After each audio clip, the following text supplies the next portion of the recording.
Hello, everyone. Welcome to City Rocks Live. I'm Nolyn Hart here with Coach Jim Hart here at the City Rocks studio. Appreciate you guys joining us from the third quarter of the Knicks game. Coach, how was the trip in Memphis? How was the squad? Yeah, whenever you go 3-1 in the EYBL, you come back and it's a nice plane ride home and you say it was a great weekend. Of course, kids always want to go 4-0, so do I. But one got away from us, and we'll get into it. But we're coming up on a really tough schedule this weekend, probably our toughest of the 4 sessions. So it's important to get out of there with the result we got. Awesome. Let's jump right into the highlights here. First game of the session, City Rocks versus the Family. Jim, what do we have here going into this game? What were you telling the team? Well, I mean, people go by records. Family was 1-2 the first session, just like us. They're a smaller team, but they have 5 guys that really spread the floor, attack, and they can all shoot. And they're super talented guards. So we knew it'd be a tough game defensively. We got out. We developed like a 10-point lead midway, and then even through the third. But, of course, you know, teams that have nothing to lose and spread the floor and take a lot of threes, they can make runs. And, of course, late in the game they made a run, so they made it real interesting in the end. But it just was a good game, good way to get started. A lot of contributions all around, and we picked up a really good win against them. Yeah, we saw there's about 14 lead changes in this game. Mari really lit it up for you guys. Huge game to get you guys going. Seemed like he made a 3 at every clutch moment. Yeah, he's got a great knack for when we're looking for offense and nothing's really going right. He just seems to step up with a big 3. I think it was, like you said, 4 for 9 from 3. Lucas Morillo with a double-double again. He was really doing his thing. And it was Parrish Edmonds' first game with the team coming off an injury, as well as MJ Madison. MJ fouled out early, giving great effort. And Parrish almost had double figures, and it's just a huge force on the offensive glass. All right, then we're going to look at the next game here. Tough one after that win against the Family. You face a hot shooting UPlay team. We're going to bring you some highlights here, but what was the game against UPlay like? Yeah, a lot of lowlights here, really. Yeah. They, again, another team that spreads it and shoots it, and their whole game plan is race it up the sideline and shoot early threes. They're trying to shoot in 7 seconds. The first 3 games, their first session, they made 14 or 13 threes combined for the whole session. They made 15 plus against us in one game. So if you give up 15 threes, you're not likely coming out with a win. And it was a little disappointing. And maybe after 2 big wins in a row or 3 big wins in a row, kids maybe were feeling themselves a little bit. We lost our way defensively. And, you know, actually in the first half, they just hit tough contested threes, and there's really no answer. Sometimes you tip your hat and say good win. Yeah, you see the 49 points on 3-point field goals. They had 15 threes, and you fouled 2 3-point shooters, and you guys had 3 points on 1 field goal from 3. Hard to win in the EYBL like that. I don't know if anyone's won like that. I mean, if the score from the 3-point line is 49-3, that's very telling. So we were uncharacteristically cold from 3. As you see, MJ and Peyton almost in double figures. Parrish and Lucas did get into double figures, but the story was UPlay. They just executed, had a good game plan against us, and they got us. So now we're going into the Saturday night game, a big rivalry game against the Indy Heat, Gym Rats, 2 programs that have been in the EYBL for a long time. Really close one. Let's roll the highlights. And Coach Hart, you could talk to us about this game. Yeah, both teams were tied in the standings. Whoever came away with this win is going to have some good momentum. Us coming off a loss, we need to get some. Here's Lucas Morillo getting ahead. Good throw ahead by Peyton. That's what we've been preaching. Nice fast break. Don't make that ball sticky. Push it ahead whenever possible because we have guys that can finish. Here on this play, I think we're going to run one of our sets to get it inside. We get good ball reversal. Great duck in by Braden, and boom, easy bucket. That's what we want to see, the ball touching both sides of the floor. You see they have a lot of good pressure. They have some, you know, they had a really top 10 kid.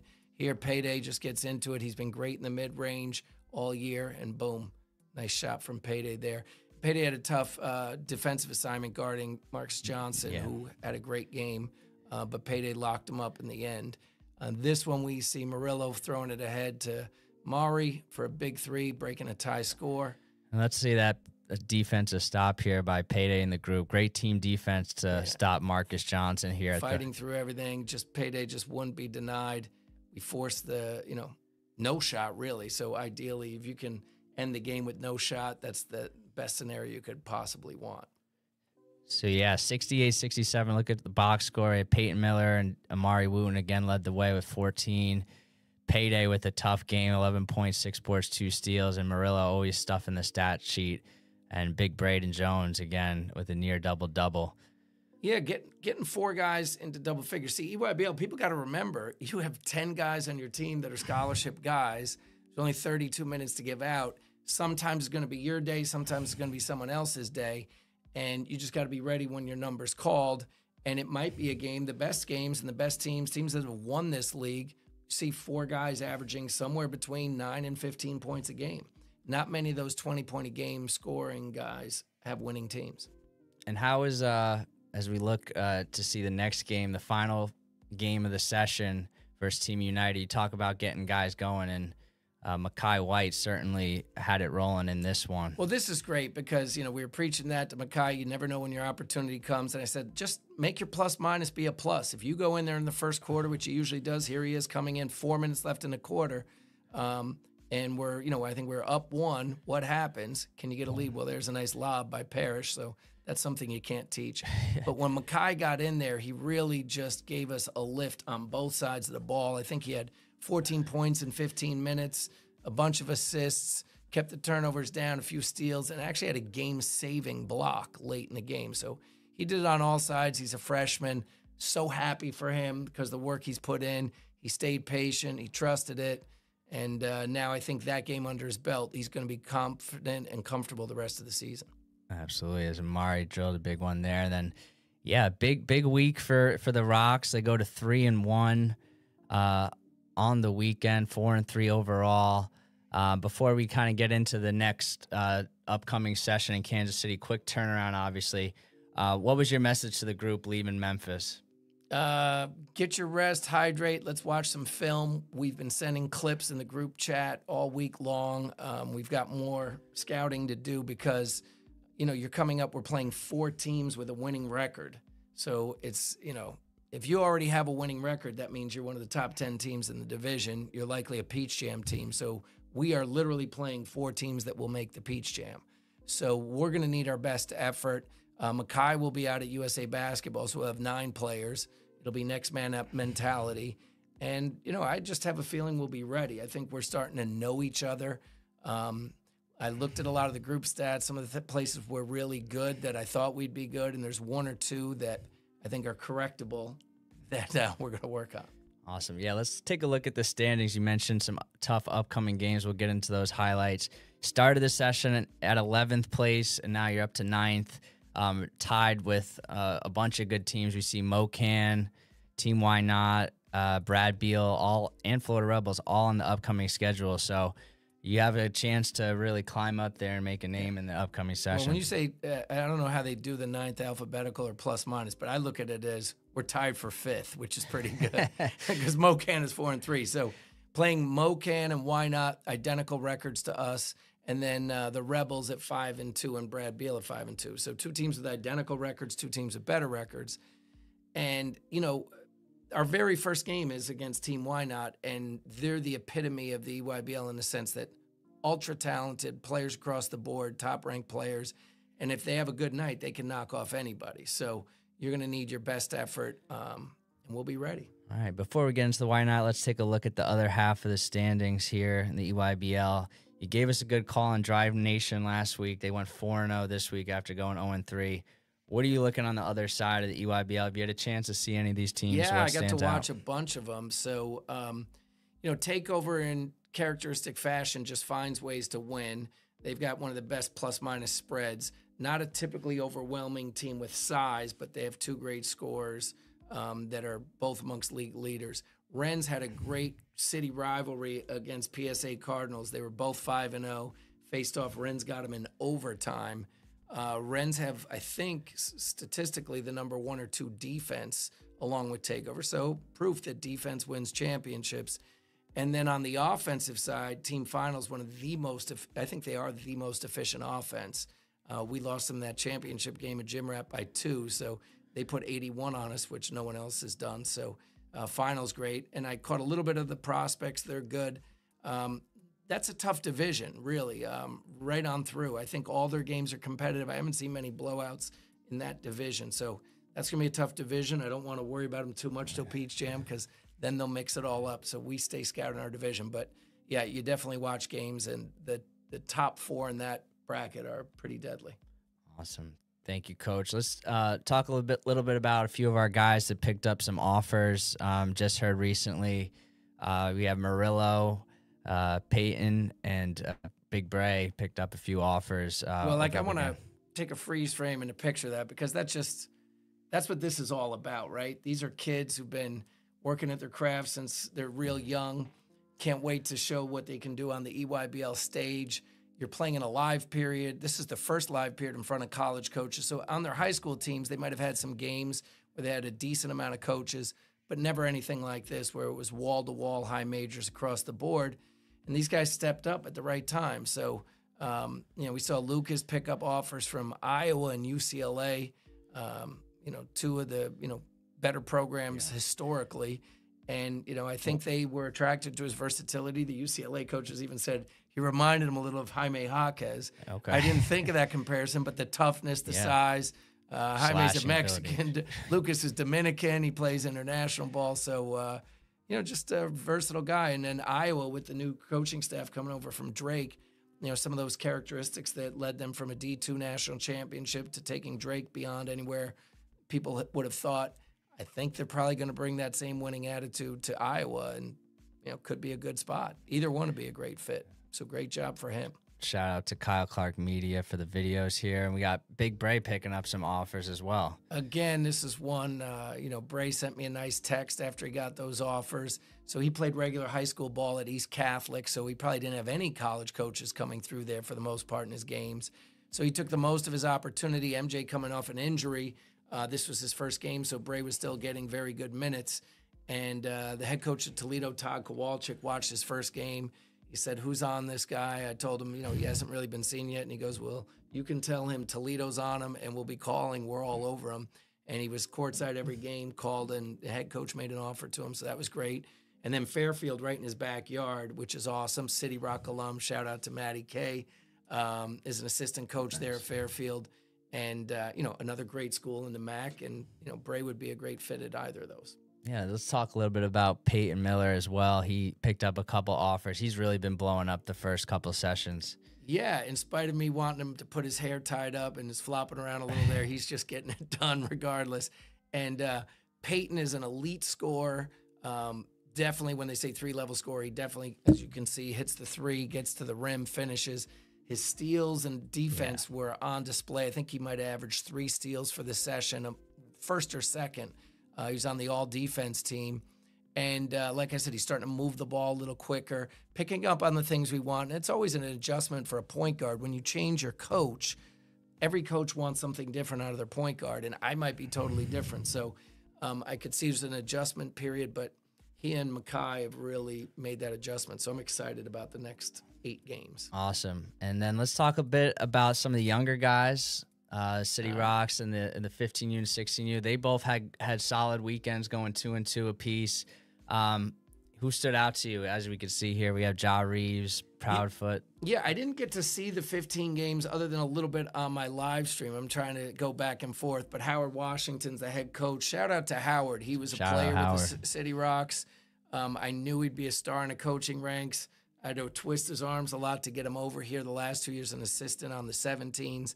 I said, it's time to take your own team. He's taken over the 15s and done an unbelievable job. So Reaves is Mr. Captain. Like, it might be tatted on his chest. He's a captain all the way. He's vocal. And it's not an act. It's something he does every day in practice and tryouts. He's just constantly talking, constant positive energy. And you just see going for 9.6 rebounds. Not about him, just making the team win. Nolyn Proudfoot, 48% from 3.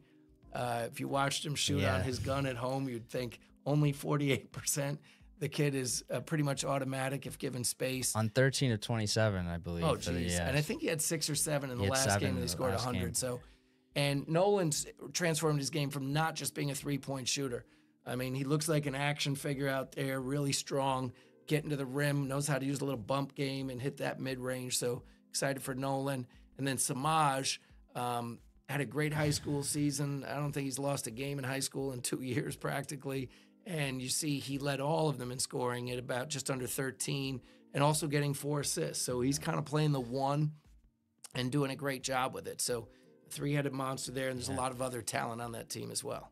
Awesome. And then 16U also picked up a couple big wins. Davon, Maloney, Stetson, Merritt, Treddy, Faison. Did you get a chance to see any of these guys compete? I did, and a great one for them early. They're playing Expressions, who won the Gym Rat Championship.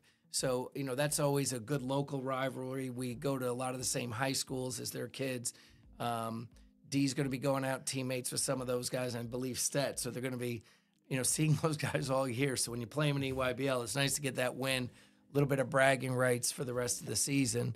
And Davon Maloney, I think he had 2 or 3 double-doubles. He's in the league leaders in double-doubles there. He's just a versatile threat. He's athletic. He can shoot. Obviously, 10.5 rebounds a game is absurd. So great job there for him. Stetson Merritt is, I always call him like the Cam Thomas of the City Rocks. He can get a bucket any way you want it. And now he's starting to develop like a nice natural feel of when to give it up, when to score. He can get through tight spaces, ability to handle, to get him where he wants to go. And he was knocking down threes as well. And then Treddy, who was teammates with Davon, they've got a natural chemistry, kind of like the Tillery, Mason Blackwood chemistry. And Treddy's just heart and soul, all toughness, led the team, played great defense, takes on tough assignments, and had a great weekend. The Rocks are in good hands in the future. So let's look at the upcoming session. You guys got a quick turnaround. I believe you're heading off to Kansas City tomorrow. Yep. I'm sure the wife is happy. I was hearing about all that. the people come home.